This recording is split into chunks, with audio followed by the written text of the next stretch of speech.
Welcome to Butterflies of Wisdom, everyone. Now, if you have kids in the car, don't be listening to this episode because this episode is for, the progressives in me who wants to talk about this. It's something near and dear to my heart. I don't know about Mel's heart, but I live in a state where this thing is pretty popular, very popular. I shouldn't say pretty, I should say very popular. And I know several people that are non-disabled that use it as alternative medication. And we're talking about the gentle green plant of marijuana, aka if my CP got bad enough, I would use it because I don't like opioids. I don't like the traditional medications. Even though I'm on the vitamin D, I don't like that either. So if my CP got bad enough, I would do THC and medical marijuana. Now, for those of you who don't know, I am in a progressive state of Colorado. And Mel, I think you guys just got legalized in January, wasn't it? San Francisco just got legalized. I'm not sure about Sacramento, but I know that Colorado is one of the first legalization states. Washington State, Oregon, and I believe California. So, that being said, when marijuana was first legalized here, I know that several people were quitting their jobs in other states, let's say New York, for example, and moving their kids here because their kids had epilepsy. Now, I don't have epilepsy, but if I did, I would definitely do the progressive alternative medicine path. And then I would just do it that way. I would not be on epileptic seizure medication to save my life. Now, unfortunately, CP has the component of epilepsy. CP is cerebral palsy, for those of you that don't know. And cerebral palsy is a lack of oxygen at birth injury. And that's my disability in itself, in a nutshell. So, CP, even though CP could be diagnosed at birth, after traumatic birth, epilepsy can be diagnosed at any time. I have a girlfriend who was diagnosed with CP at birth. Then, in her late 20s, early 30s, she was on the playground doing playground duties. All of a sudden, falls over and starts shaking and going into an epileptic seizure. At that time, and she still has it to this day. At that time, they didn't know what was wrong with her and sent her to the hospital, and she got diagnosed with epilepsy. So I am just saying I'm so into alternative medicine that if my CP and my fan base knows this and my family knows this because I'm in a progressive state, and I have easy access to it. If my CP were to get bad enough, I would do the marijuana THC.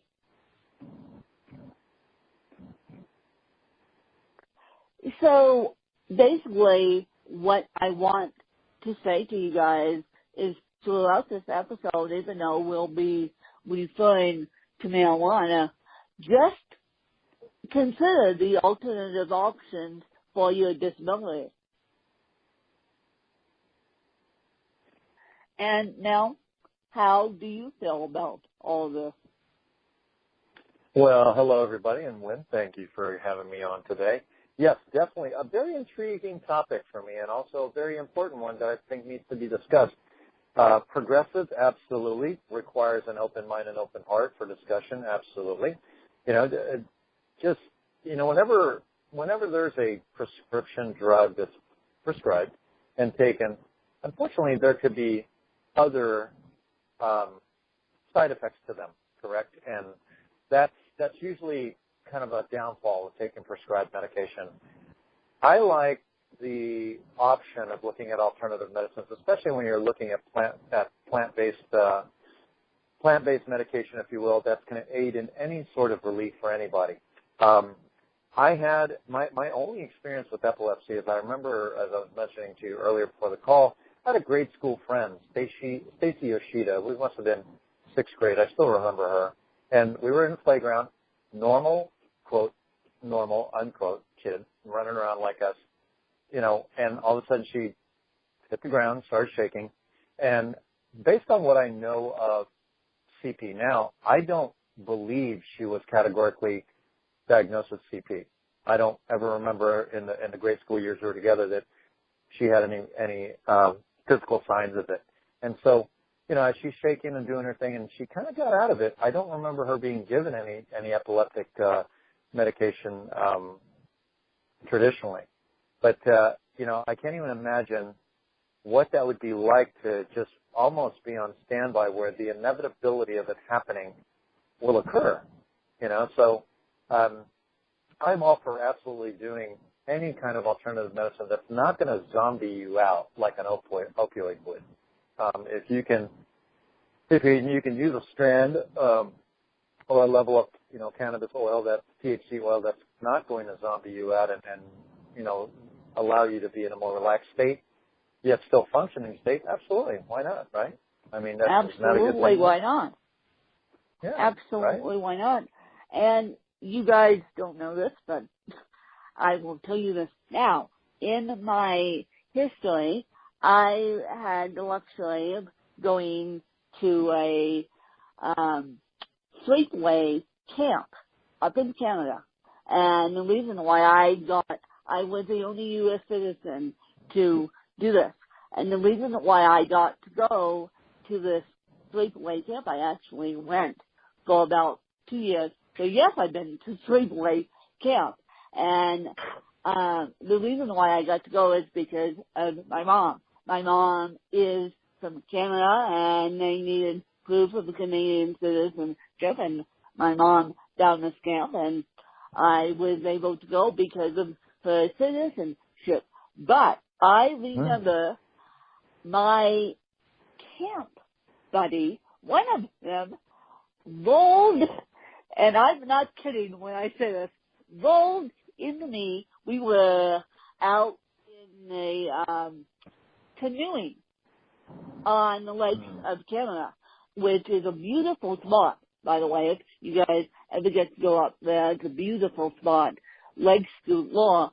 And I remember one of my camp buddies rolling into me and literally having, I grabbed her because I knew what was coming on.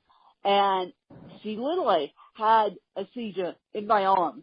And that was the scariest thing as a 9, 10-year-old helping someone combat a seizure, because I was the softest thing she knew.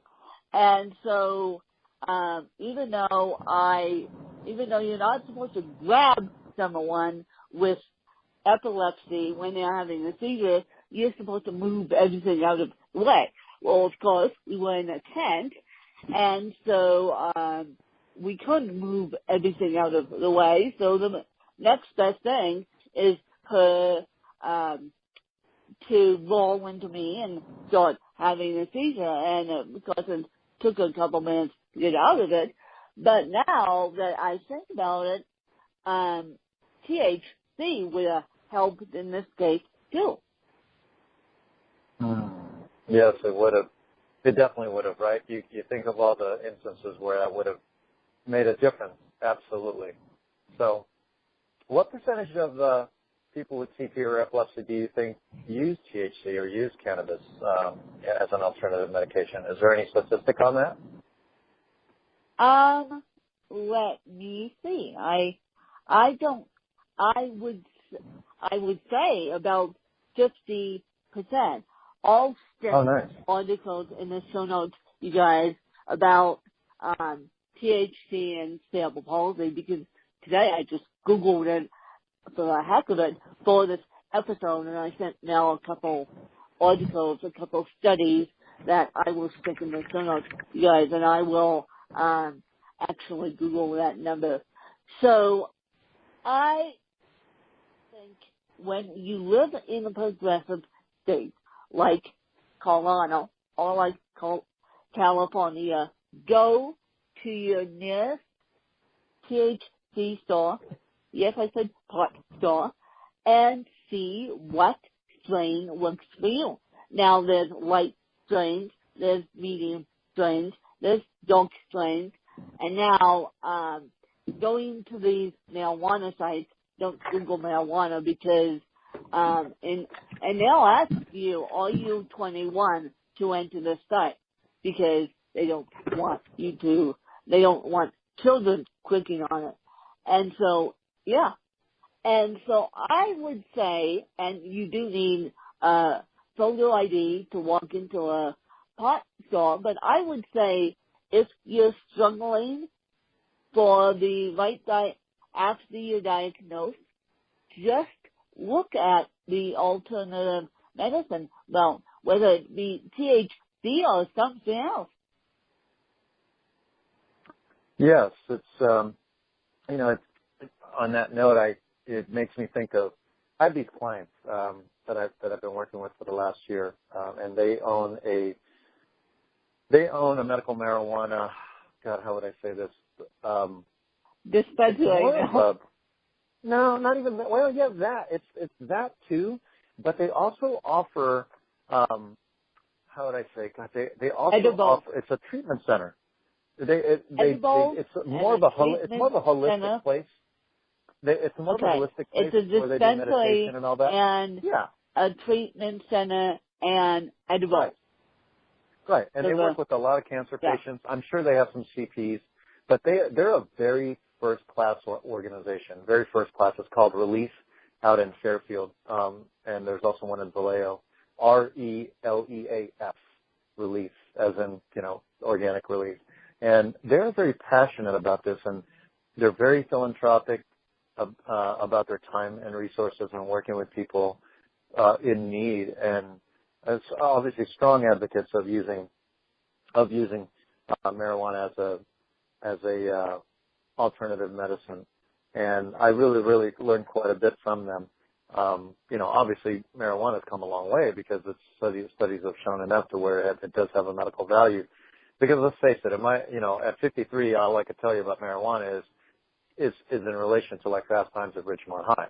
Watching Spicoli be baked out of his gourd while he's eating a pizza, right? I mean, that's basically the extent of it, right? And then, whatever recreational use I had when I was a kid, boy, did I really say that. But anyway, I think it's amazing that this is here available now. And, heaven forbid if anything ever happened to me that where something befell me that involved a lot of pain, and I had the option of using, THC if I ever, God forbid, I got cancer or a heart problem or whatever would deem beneficial by using THC, I would definitely explore it for sure. Yeah, because these opioids are not a good thing. I have a friend whose mother is actually going through cardiac arrest right now. Thankfully, they put up pacemakers, but it was a close go for 24 hours. I got a call at 7 a.m. my time, at 9 a.m. East Coast time. It's saying, look, this is what's happening, and this is how you can try and help. But doctors not into alternative medicine. I've learned that the hard way. They want me to be hooked up to every IV under the sun, and it's like, let me go, let CT go its merry way. I know how to control CT, and yeah. So you may have to ask doctors, is alternative medicine in any capacity good for me? Right. Hey, now that we're talking about this, as you know, my cousin and best friend Arnie Zamora had a stroke about a month ago, and he's also been diagnosed with renal carcinoma, a form of cancer, and they're going to take out one of his kidneys in a few weeks. Would THC be something that would be applicable to him as a sense of relief? How much pain? I'm wondering. Is he in? How much pain is he in? I don't think it's so much the pain as it is. He's just trying to get his motor functions back together and his cognitive skills back together. He was able to walk the other day in for the first one time of with a the walker. studies. And because he almost looked like he was about to walk over. In one of the studies I sent you, a young man with cerebral palsy said, I used to have a stuttering impediment as part of my speech impediment. After taking THC, my speech sounds much better, and I feel much better. I feel more self-confident. So I am wondering, that made me think of Arnie, and that made me wonder, would THC help in a stroke victim? I guess it would depend on the formula of the THC. I don't know if I'm using the right language or the right strain or whatever the case may be. The strain. Yeah, THC. Right, because his speech is slurred. He's working with a speech therapist now. Maybe, quite possibly, right? I'll have to do some research on it and see if it would be applicable. You may wanna investigate that, Mel, because you're in a state where to get a prescription isn't that tough. I mean, Colorado has been longer at it than you guys have, but I keep on the beat of alternative medicine, THC being one of them, the green plant being the green plant of marijuana being another one. So you may want to investigate that, just because it may help with the speech impediment aspect. I absolutely will. When he's slated to come home, hopefully by the end of next week from his acute rehab plan and program, and we had a big family meeting the other day about the next steps and the support system he's going to have, and I'm definitely going to be putting in some time as his personal coach, working with this post-therapy fitness program. And then, once he's well enough to kind of handle recovering from a kidney removal, then he's going to go in and get that done. Now, renal carcinoma is a form of cancer, I believe. And, maybe a THC treatment would assist there. Yeah, I don't know what kind of relief or what kind of effect it would have, but I know it works on cancer patients. THC helps with cancer patients too. Right. And to the audience, please forgive me for not knowing to what extent it would help a cancer patient. But nonetheless, it's definitely something I'm going to look into, and maybe Arnie already has, or his medical team or his parents have already looked into it as well. But it's just such a great option if you really think about it from a non. It wouldn't be the medical team necessarily. Yeah, it would not be, right? It wouldn't be the medical team necessarily. They want to put everyone on the straight and narrow. Right.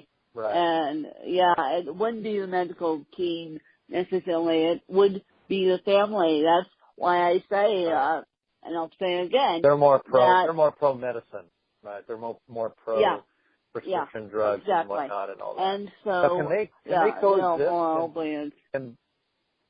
Can both treatments coexist, Lynn, or is it one or the other? Can you do prescribed medicine with THC, or is it one or the other? Does it depend? Yes, you can. Yes, you can. I mean, a hospital that I know has medical marijuana, but to make nausea go away and to make all these icky side effects go away. But doctors don't like it. And doctors are more of the let's stick to the opioid route, and then let's stick to what's given to you. I mean, when doctors hand me opioids, 9 times out of 10 I don't even take them. I see. Okay. So, are you, in your current situation, are you under any meds now that you could replace with THC? If I'm not asking anything too personal there. I mean, is that an option you're looking at? Or I am on vitamin D, which I can't replace with THC. I wish I could. Right. But I physically have to move to California one of these days because apparently I've been told that you can't get enough natural vitamin D, aka the sun, from Colorado. Oh. So that's why everyone in Colorado is stuck on vitamin D tablets, because we can't get enough natural vitamin D. And so is it the amount of months? Thought about that. Is it the amount of months that the sun is exposed in your state? It's the amount of, because even though we get snow and even though we get bluebird days, there's not enough sun that can emphasize my body. Okay. Yeah. Well, you can always so move to like Arizona or New Mexico. No, I would prefer California. I would prefer California. You'd be baking. You'd have an overabundance of vitamin D, and you wouldn't have the ocean air. You'd be hotter than hell.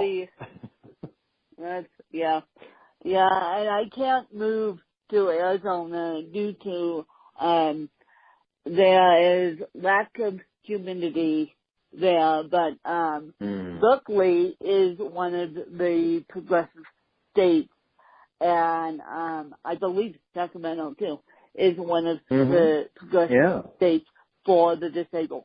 So, you'd have a lot of fun out there too, right? Yep, that's why I'm considering.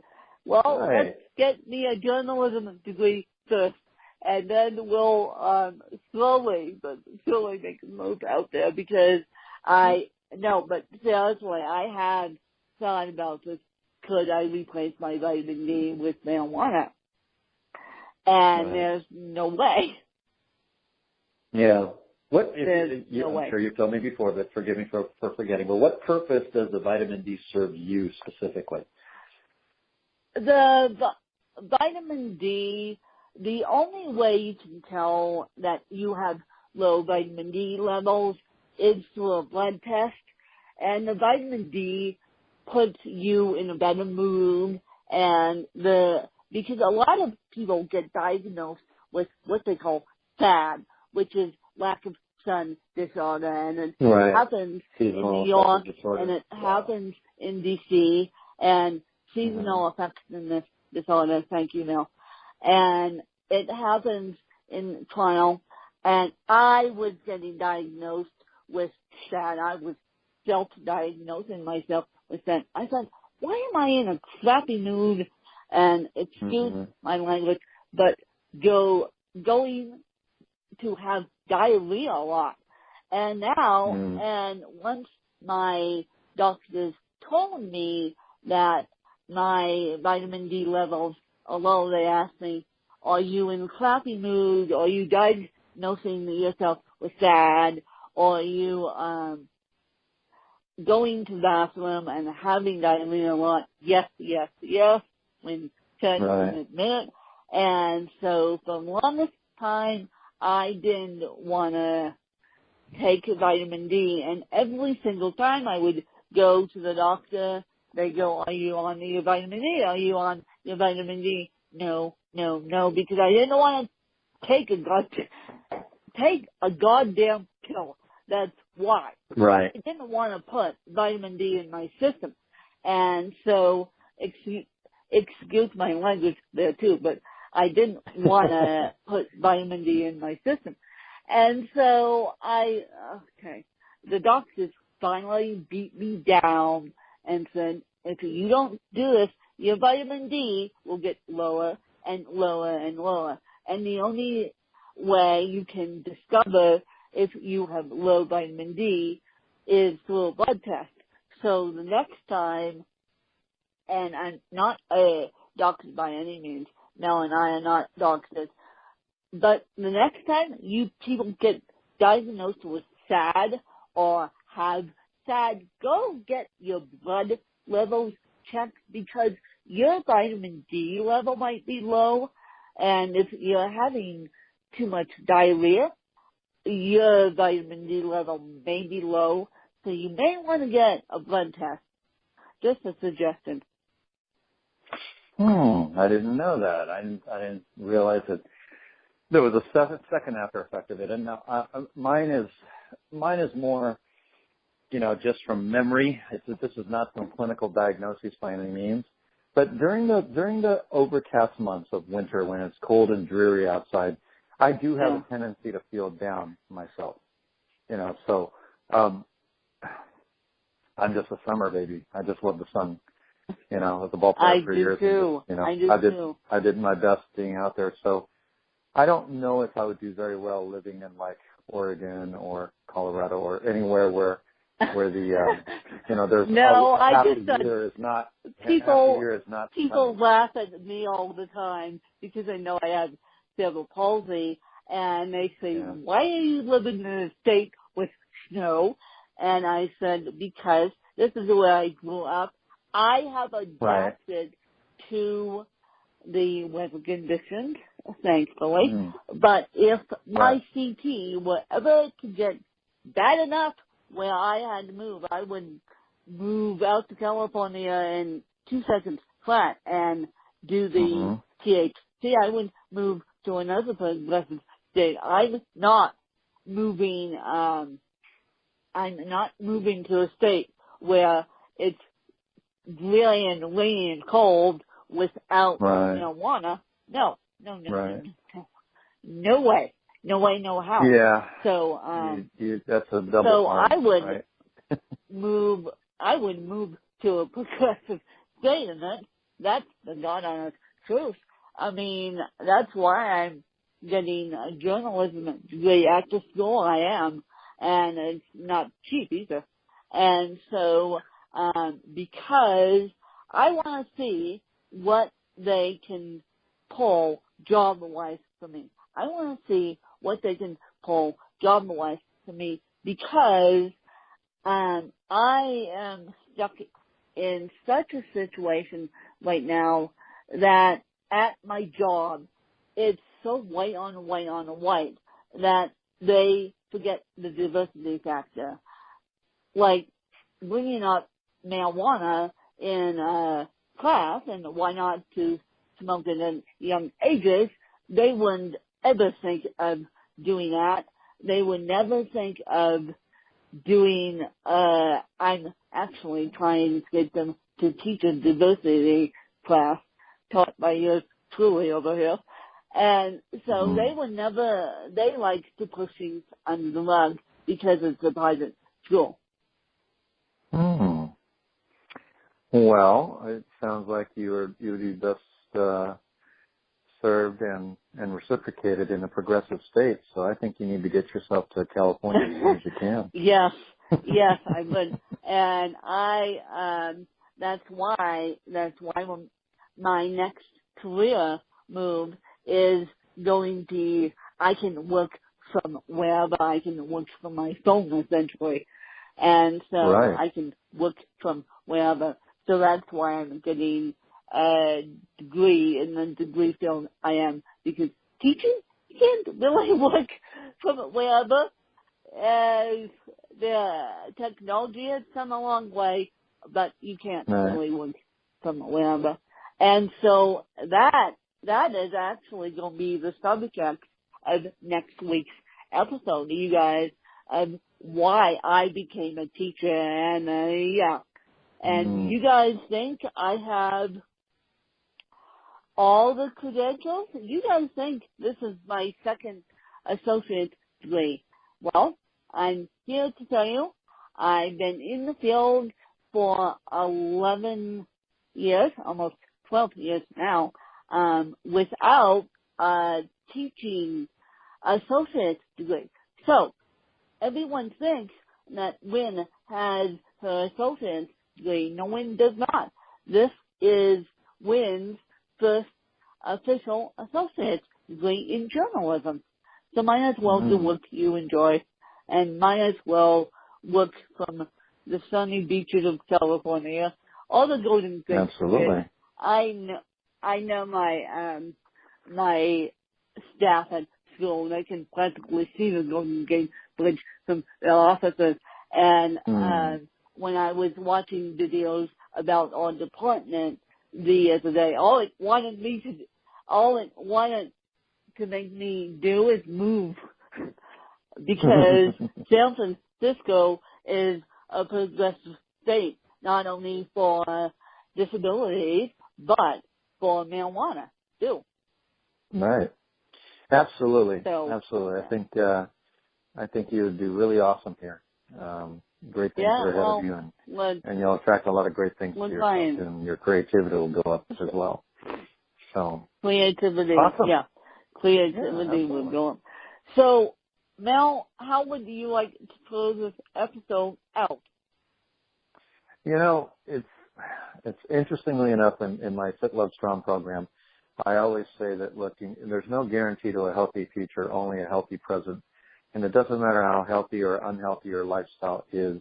It's what you do now that matters. It's the daily best practices you do now that matters in a high quality of life. Having said that, if you are suffering from anything where, you're under a lot of pain medication or you just require a lot of medication, one of the best practices you could possibly explore is looking to see if alternative medicine would work for you as well. So it's always good to be open-minded. It's always good to be open-hearted, and just listen and research and go right to the source. Talk to people who have used alternative medications to further their lives, or at least increase the quality of life that they have. So that's how. I'm actually going to recommend a resource for you guys. It's called the Learn True Health Podcast by Ashley James, and yours truly has been on that podcast talking about how we should get kids with cerebral palsy off opioids. And Ashley James is a gem. She's into all organic health. She does fabulous podcasts. So there's a resource for you guys. But just start Googling alternative medicine, because not only do I want to teach people about disabilities, not only do I want to teach the public about disabilities, I want the disability community to live the happiest life they can. And for those of you who are stuck in Hurricane Irma, thank you very much. My family's now stuck in Hurricane Irma, funny enough, there in the Bahamas. And so for those of you who have water soaked computers, good luck, good luck, good luck. And for those of you still trying to deal with the Hurricane Harvey in Houston and the surrounding areas, good luck, good luck, good luck, because because basically the government is leaving us in defenses. And so, I'll just put it that way. And so good luck, and let me know, I'll let Mel know if you guys need help. And for those of you stuck in the wildfires, in Colorado, and those of you stuck in wildfires in California, and those of you stuck in wildfires in Wyoming, again, ask for help. Because Absolutely. you may not have access to your meditations. I mean, certainly in the eye of a hurricane, you don't have access to medications, and 9 times out of 10, when my paternal grandmother was alive, if as she got older in the 80s and 90s, my family flew her out to a safety zone, and that was a long time ago. But we have capabilities to fly people out and do all this. But those of you who are stuck in the ground in those areas, good luck trying to get out, and just be patient. I know that's difficult to hear right now, but just be patient and try to keep yourself as healthy as you can. Excellent advice. Sounds great. And as I said, next week's episode, Mel will be leading again, and Mel and I will be leading again. And it will be how I became a teacher, and why I'm leaving the education field, and why I'm pursuing a degree in journalism.